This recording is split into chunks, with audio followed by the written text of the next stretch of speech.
Hello and welcome to the Keanu LaRue podcast. From business to biceps, from profits to protein shakes and everything in between, this is the show to learn all about business entrepreneurship and staying healthy along the journey. Thank you for joining today's episode. I hope you learned a thing or two and enjoy the show.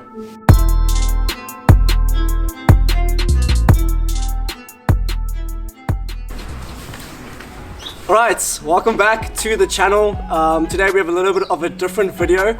As you guys know, this channel is all about me as a young aspiring entrepreneur aiming to grow a 7-figure business from scratch. It's about business, it's about life, it's about my journey towards my goals, and it's all about me learning with you and telling you how I did it. Today I have a very special guest with us. We are going to do a little bit of a Q&A about just his journey into entrepreneurship. He's built and scaled a few businesses, and I would say he's successful, especially where I'm at this point. So I just want to give you a chance to introduce yourself, to tell them who you are, what you do, and a bit about yourself. Cool, yeah, I'm Jason Bagley. I run a business called Growth Experts. We're an all-you-can-eat digital marketing agency. I've started, run, and sold, exited a few businesses, had a few successes, few failures. I'd say this one's probably doing the best out of the lot, I would say, in terms of where it's at and scaling in that scaling journey of building a business. I've paid a lot of university fees, not to an actual university, but a lot of mistakes I would say I've made over the years. But yeah, I'm happy to answer and love talking about entrepreneurship and building businesses, all that type of stuff. So fire away, Keanu. Awesome. Thank you so much for taking the time to be with us. I'm sure we're all going to take some free nuggets today. So firstly, I want you to tell us what your qualifications are and Yes. what you went to go study after school, because in a very near interview I'm going to get a very qualified guy. He's a doctor, has his MBA and everything, but obviously the purpose of this channel is to show you guys that you don't per se, to get started, need to have 100 courses and a PhD, and you can really just start. And like I said in the first video, start now before you know how. So what did you do after school? And tell us what your qualifications are, because I think that you're a candid example of entrepreneurship, especially where I'm starting at. So I don't have any formal qualifications. Obviously I went to high school and I finished high school, but I knew even in high school I didn't even choose the right mix of subjects to qualify to go to university, because I sort of even knew in high school I was going to eventually do something myself, and I actually just wanted to start working as quick as I possibly could after high school. So finished high school. I did do a 1-year course, diploma, I don't know what you want to call it, that I learned how to code. Cool. So did that, and I learned a little bit of coding because I was interested in that. And then I worked a couple of years, so after that. But outside of that 1-year diploma at some defunct place that no longer exists, I'm trying to think if I've done any other courses. I haven't. There's no other piece of paper qualification course that I've done. Very cool. School of Hard Knocks, that's pretty much it from a business perspective. Yes, so basically got XP points on the job, building businesses Totally. yourself. Yeah, that's Fantastic. it. Exactly. Fantastic. Like I said, when you treat this life as a game, we learn the hard way, especially when you're starting out with 0 qualifications. Yeah. What motivated you to start your first business, and how did you choose that particular industry? I think the motivation was more a case of I just knew I was at some point didn't want to work for somebody else. I didn't want to have a boss, and I think that was what sort of, I guess, motivated me. But also I realized that I was always good at, I'd say, leading people. I was onderhofseun, deputy head boy at high school. Nice. So always pretty Natural good leader. at. Yeah, you see, I always had it. I knew I'd enjoy working with people and leading people, I think. And so the motivation was always start my own business to really, how could I, do this by myself? So that was that. And what was the second part of that question? It was on what I did for the first. What industry was it in? Oh yeah, so then my first job was as a software developer. Actually, the very first job that I got was as a PHP developer but I was overpaid, right? Which just sounds like an amazing thing, I see. but I absolutely hated that job. I wasn't sleeping at night, I wasn't eating, because I was the only developer. And so I'm like fresh out of this like whatever college 1 year diploma thing, and I'm getting thrown into a business where they're paying me way too much money for what I thought what I should be getting paid, and expecting results. And I had no mentors, no one to learn from, and this was pre-YouTube, right? Like YouTube wasn't a thing back then, right? So there were forums and stuff I could look online for answers, and I hated that job so much. I left, eventually it lasted about 3 months, and then my second, I guess, the longest job I sort of held down was also as a software developer, but that was earning literally a third. I didn't have enough money to even pay rent.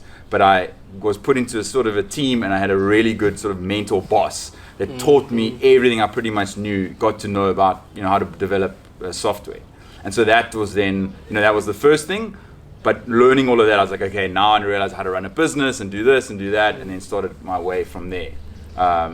So you basically learned, because you are a business owner now, you own your own business, everything from running a business, starting a business, different sources of capital, business models, all from on-the-job experience and trial and error? Or how did you go about to kind of an acquisition of knowledge to start your own business? So I think And to add to that question, then what was would you say is a challenge for being a business owner, starting a business without a big formal, say, degree, or what do you think is a challenge to that? So I think, for me, the stuff because I was interested in running a business.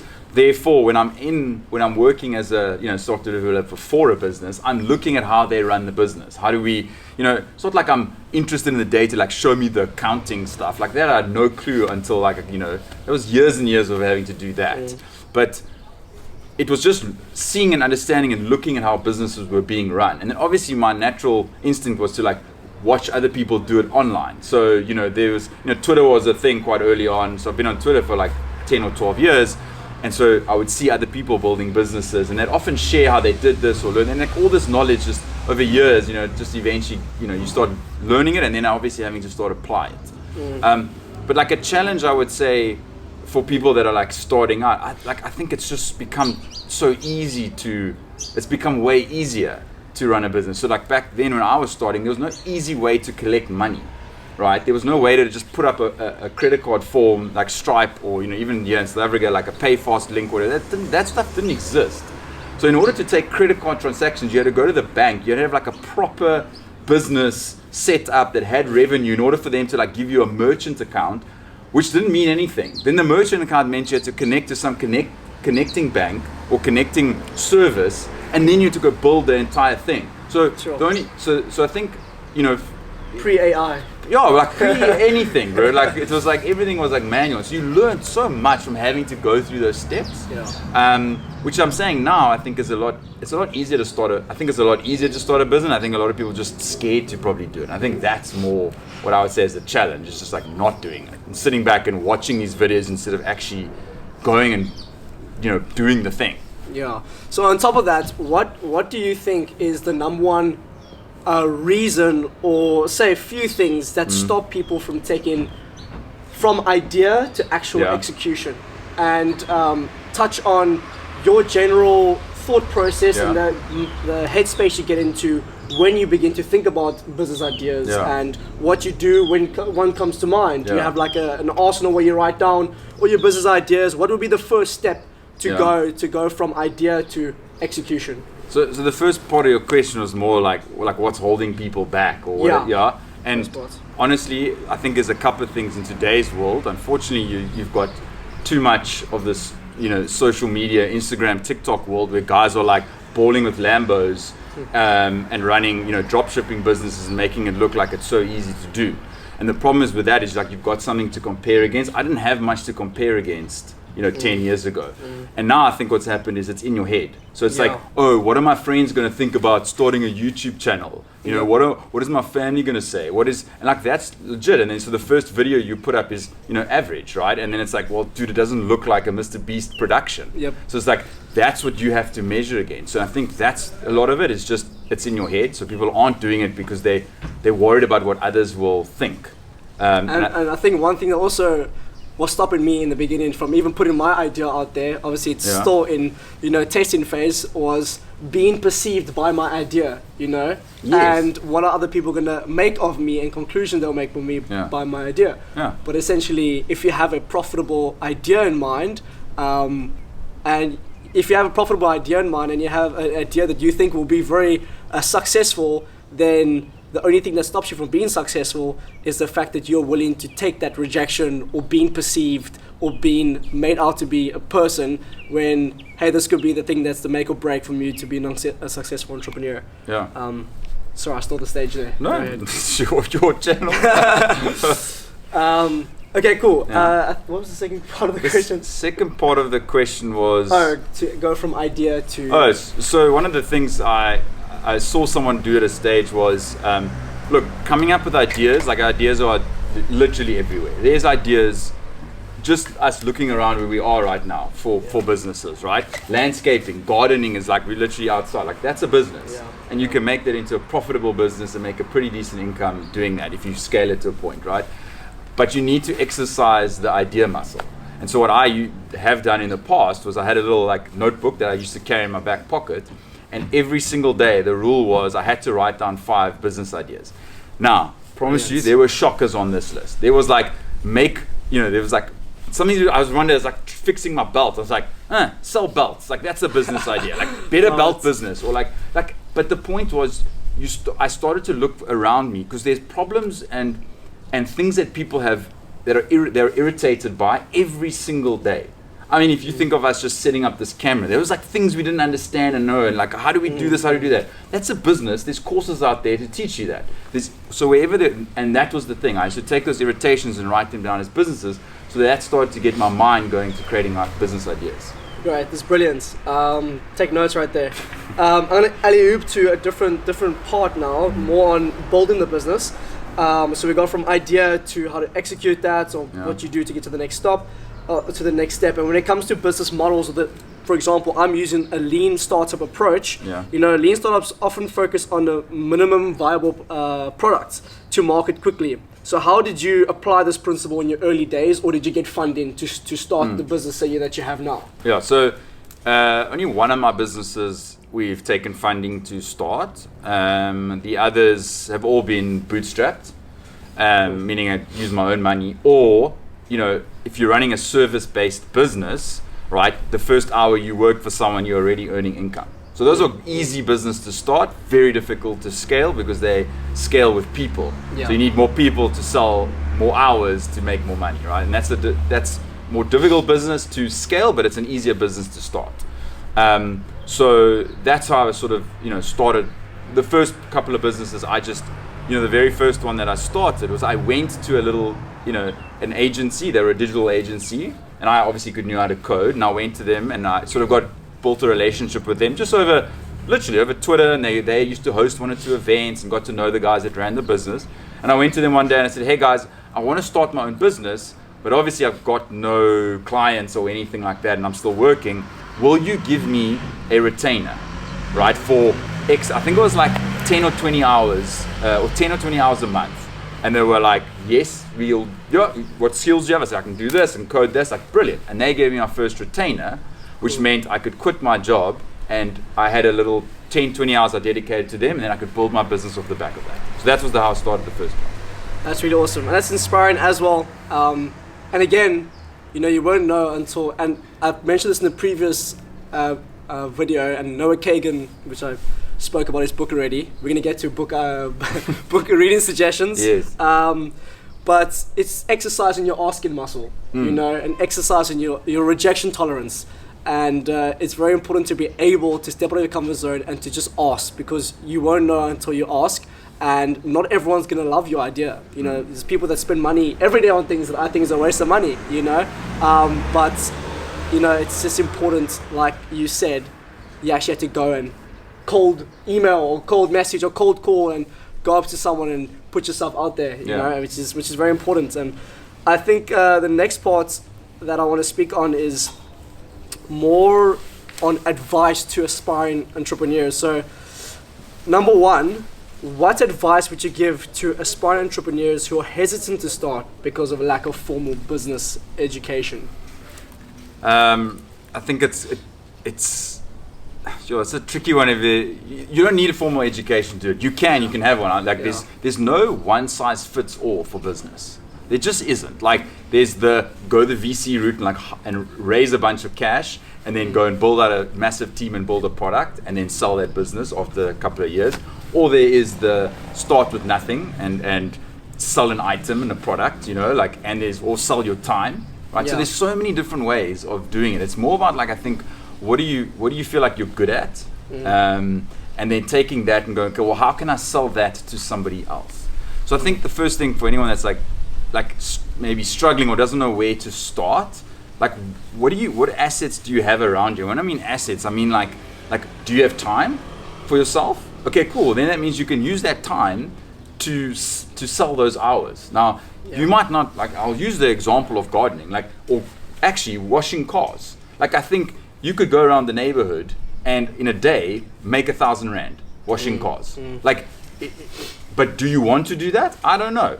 But the point is, and then you can, okay, cool, now you're washing cars at 50 rand a car, but then you start, I actually really dig cars. And then you become we got there's a family member that I know that he does the high-end stuff. So he goes out to the guys out in Camps Bay and washes their Ferraris and Porsches for 2,500 to 5,000 rand a wash. Brilliant. Right? So there's scale in everything. There's levels to this game in every single way. So I think it's just to go pick something and do it quickly. Stop worrying about logos and creating a website and all of that stuff. It's go and sell something to someone and get them to give you money. And if someone gives you money for the thing, you've got a business. Yeah. So that's one thing that you pushed me to do, is that start now before you know how. Because I was I got to get the website up and I got to get the product perfect and I got to get this perfect and that perfect. What are the pros and cons of that ideology, of that principle of pre-selling, if you will? Yeah. What are the pros and cons of that? I mean, I don't think there's a thing pros and cons to that. It's just are you comfortable potentially doing it that way? So there's nothing wrong with, for example, I think a great way to sell an online course is to pre-sell the online course. So tell people, hey, we're going to create a course on how to shoot better YouTube videos, right? Create a landing page for that. You're going to need to do this online. So create a landing page. Don't create 40 hours of the course if you haven't got one person to agree to buy this thing, or 10 people. If you get to a point halfway through creating the content after 20 people have signed up, you're actually, I don't like this, and I think this, I don't actually know what I'm doing here, give their money back. So there's no, you're not there's no, I said the cons to it are maybe, that you can't deliver on the thing, but then just give the money back, right? For example. So there's no real, it's not about a pros and cons, it's just there's different ways of doing it. Which one is the most, that gives you the most confidence? And I think that's more what it's about. I've got confidence now to start pretty much any business, or within reason, right? In my field. And I know how to do it, how to get sales, how to do all that stuff. So I've got so much confidence that, I can go and do a whole bunch of things. But I didn't have a lot of that in the beginning days. So I just knew what I knew. I was like a coder. I was like a code stuff. Well, who needs this? They need it. Okay, cool. Well, buy 10 hours of my time so I can start a business. Very transparent and open with what I was doing. And they were like, of course we want to help you. That's cool. You still got to deliver the 10 hours of work. I still had to deliver the work at a level that they needed it at. So that's it. It's just, what are you comfortable with? What gives you confidence, enough confidence to start? It's a good answer. And it might seem like a very silly question I'm going to ask, but I think there might be equivocation and misconceptions about it. If you could define, and there's two parts of this question. Yes. If you could define what an entrepreneur is, very simply, what is an entrepreneur? Jeez, I think this is there's been such big debates of it, and I just don't even care about it. I think if it's a label that I think we give to people that have started businesses, right?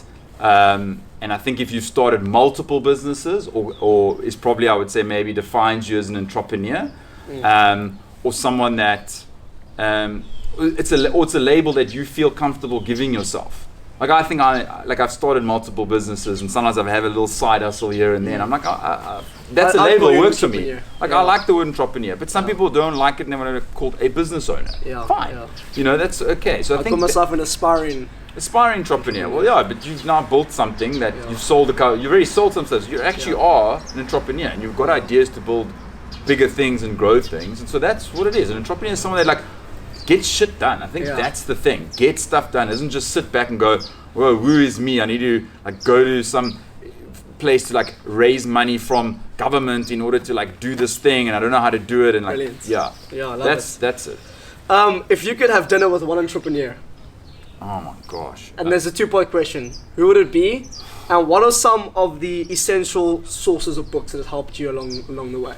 That you could recommend to someone who hasn't started, someone who wants to get into, start working out and honing in his skills and how to be a successful go-getter, have, just ambition and what are some sources you would recommend, and who's that one entrepreneur you have dinner with tonight?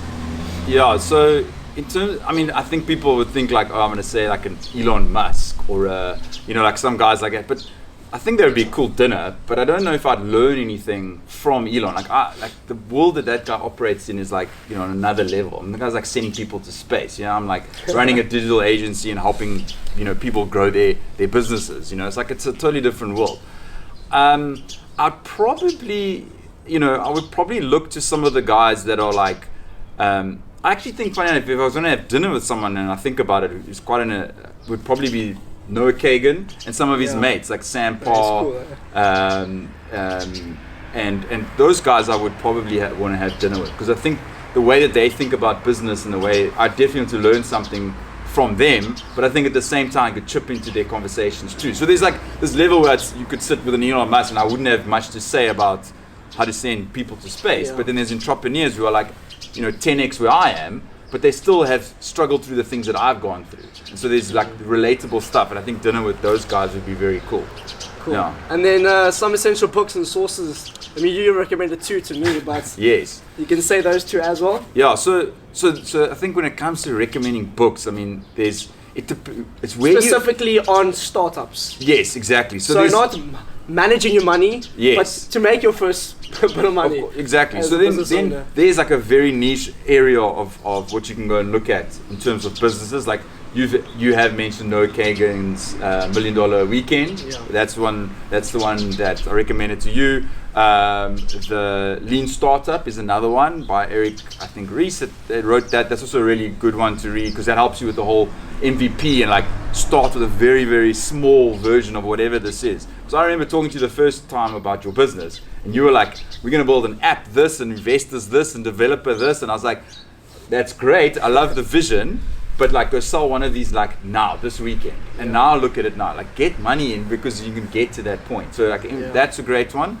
The $100, what's the other one? The $100 startup. The $100 startup is another one. Like using $100, what's that, like 2,000 Rand to like start a business.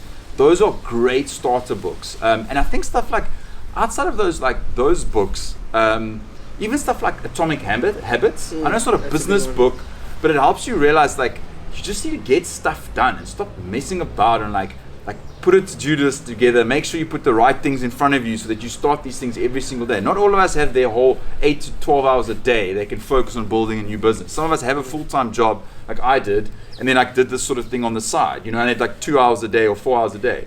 And just knowing what to focus on is really important. So like a book like Atomic Habits would help with something like that. Yeah, I've heard good things. There's one last one. It's actually one of my favorite books. It's called The One Thing. Okay. I can't remember the author, to be honest. You'll just link it down here. I'll link it yes, somewhere. Yes, name here on the screen. But the one thing is like that was a book I've read multiple times, because all it is trying to say to you is like on a daily basis, focus on the one thing that's going to move you forward. And that's, I think, even in my day-to-day today, it's like there's a million things I have to be doing. You're right, but some of the stuff is urgent, but it's not important. It's about doing the stuff that is urgent and important, or not even urgent, the stuff that is just important, and getting that done first before you worry about all the other stuff that's actually not moving the needle in your business or starting your business and all of those type of things. Brilliant, that's good. Second last question. where can viewers who are interested in your business and your journey and just following you, because I know that you're part of a EO, which is like a group. Tell us about EO quickly.